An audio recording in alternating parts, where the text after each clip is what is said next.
So, next type of motion, or specific type of motion we want to talk about, is simple harmonic motion. As the name suggests, it is very simple motion. It's just motion where a particle oscillates backwards and forwards, and so on. The one thing we know about it, okay, and there's the key. Acceleration at any point is directly proportional to its distance from some fixed point. A lot of the times we conveniently set that fixed point at 0 because it just oscillates nice and symmetrically. Then it doesn't have to be 0 then. It could be any point you like. It could be a shift happening. But basically what we're saying is acceleration is proportional to displacement. So if something's directly proportional, then it's equal to some constant times displacement. But in order for this motion to work, that constant has to be a negative number. Okay? Because otherwise it's not going to stop if you think about it. Because if I'm over here in the positive, say I'm here at x equals 1, and acceleration is a multiple of 1, but it's a positive multiple, then I'm going to be speeding up. But as I go along, if it's always a positive multiple, I'm going to keep speeding up. Acceleration is going to grow and grow and grow, and I never stop. So in order for it to stop, my acceleration's got to be in the opposite direction. So that constant needs to be negative. And that makes it work beautifully. So instead of saying k, we make that constant minus n squared, and that ensures we've got a negative constant. And there's our starting point. Once we've got the acceleration, we can build the motion. That's all we need to know. Okay? So any particle undergoing simple harmonic motion simply obeys that one little rule. Acceleration is equal to minus n squared x. So starting with acceleration, it's a function of x, so I can use d dx of a half v squared. So integrating, I come up with this beautiful little equation. V squared is minus n squared x squared plus a constant. So I need some initial conditions to work out the constant. So for convenience, as I say, let's assume we're going around the origin. At some point we're going to stop. I'll call that a for amplitude. So when x equals a, I know the velocity is going to equal 0. But constant then turns out to be n squared a squared. There's my formula now for velocity squared, which I can tidy up. Factorise, and I get a velocity equation of plus or minus n square root of a squared minus x squared. But that now tells me about the path of the particle. It confirms what I was just saying.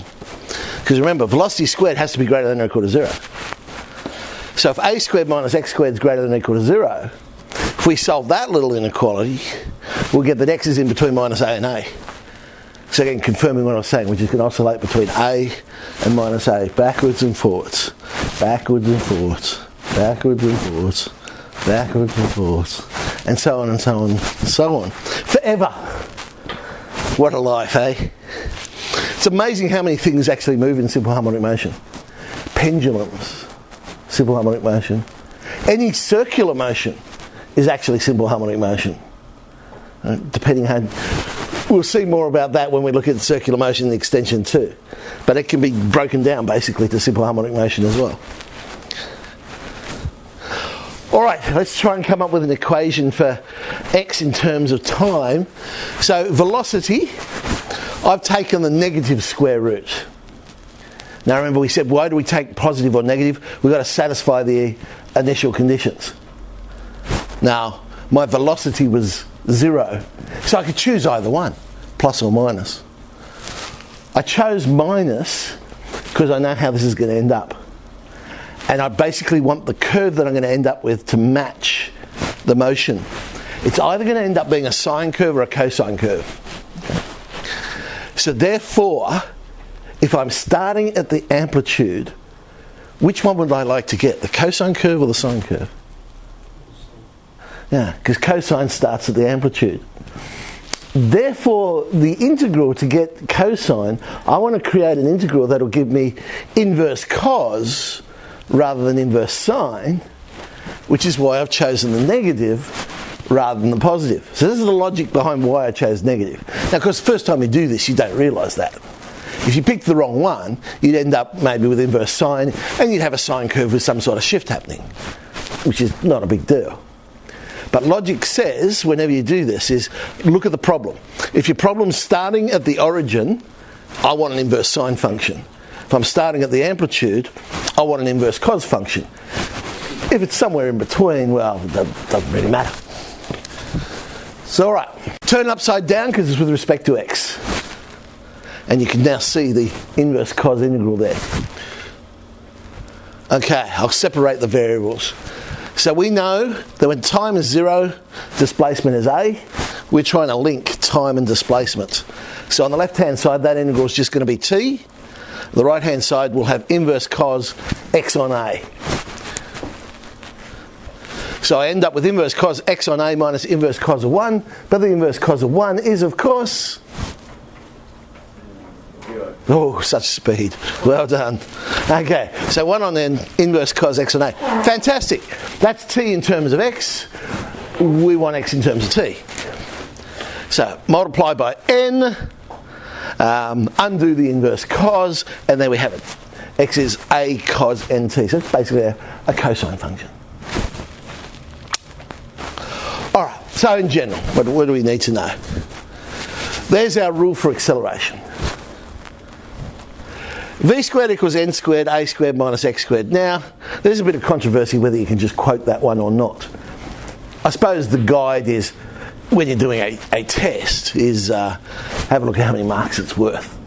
You know, if it's only worth 1 mark, they're not going to expect you to derive all that. Bang, just use it. But that allows you to find the path of the particle, that idea. And then we'll end up with either a cosine function or a sine function, depending on how we've set the problem up. We know the particle has, now because we're talking about trig functions, there's other terms we already know. Period, 2 pi on n. The other thing is frequency. Frequency is just the reciprocal of the period. So what is what? Well, period, that's the amount it takes for one complete oscillation. So backwards and forwards. Whereas frequency is how many oscillations per time period, whatever time period we're using. Okay. Can quote. Some problems will have that will start with acceleration and have to work down. Some, they'll start with the trig. They're usually the easier ones when you start with the trig. And they'll ask you to prove that it's in simple harmonic motion. Let's have a look at some examples. So we've got a particle here. They've given us the displacement equation 4 sine 3t. Traditional first part of the question, let's prove it's moving in simple harmonic motion. All I've got to do is show that acceleration is equal to some negative constant times displacement, or displacement with a shift. But basically I'm looking for that minus n squared x in there. Okay? Let's just differentiate twice then with respect to time. Acceleration's minus 36 sine 3t. Displacement's 4 sine. So it's minus 9x. It's a negative constant times the displacement. So yeah, our particle does move in simple harmonic motion. The period, 2 pi on n. Remember that's minus n squared. So 2 pi on 3. Okay, now we're going to find the interval.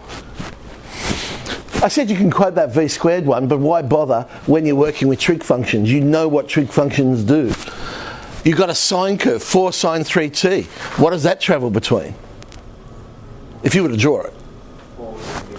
There you go, there's the path. So use your knowledge of the trig rather than worrying about doing all the working out. So we know it's going to travel between minus 4 and 4. Greatest speed I know is 12, because where is it going to be the fastest when it's moving? The origin. Remember, that's when it switched from speeding up, slowing down, speeding up, slowing down. So the fastest has got to happen at the origin, or the centre, I suppose, is a better way of saying it. Yes, in this case that is the origin, but the centre of the motion is where it'll happen. So we can sub that in, and cos 0 is 1, so we get, 12. Notice I've said greatest speed. I hate the questions that say, what is the greatest velocity? I think I mentioned this before, didn't I? Right, because negative 12 and 12, they're both going as fast as each other, they're just in opposite directions. Well, who's to say 12 is a greater velocity than negative 12? So hopefully they phrase it correctly and ask for greatest speed rather than greatest velocity. If they did say greatest velocity, then okay, I'll succumb. And I'll go with the positive 12 rather than the negative 12, but yuck. Alright. Acceleration is minus 4x. So this time they've given me the acceleration equation. Particle initially, so we've got our initial conditions. We're going to find, again, the path of the particle, the interval which it moves, and find the fastest acceleration that we end up happening. So, I'll start with v to v dx for acceleration. Separate my variables, and the link we've got between velocity and displacement is in there somewhere. There it is. Starting at 3, velocity is 6. So integrate both sides. Notice what I did here. Instead of making that a half v squared, I've taken that into account on the right hand side as well. So I multiplied by 2 straight away. So yes, the integral of v is a half v squared, but the integral of x is also a half of x squared. So I sort of cancelled the halves out. Alright, subbing to the left, subbing to the right. There's my equation. What are we trying to get? The interval. So we know that v squared is greater than or equal to 0, and we get in between 3 root 2 minus 3 root 2. Greatest acceleration. Where's that going to occur? Got to happen at the amplitude. Acceleration is one of those funny ones, remember? We have speed and we have velocity, we have distance and we have displacement, and we have acceleration and we have acceleration. We use the same word for both. So again, I assume they want the positive, but well, when x is 3 root 2, it's negative 12 root 2, but so 12 root 2 will be the greatest acceleration. There's the path of the particle. Keep in mind those things. Out of the amplitudes, that's when the velocity is going to equal 0, and acceleration will always be a maximum. At the centre, that's where velocity will always be a maximum, and acceleration will be 0. Okay, so a couple to look at. First exercise are ones where we start with the trig and then have to prove it's simple harmonic motion, or they might tell us if we're lucky. Whereas 3F starts with the acceleration and we'll go back the other way.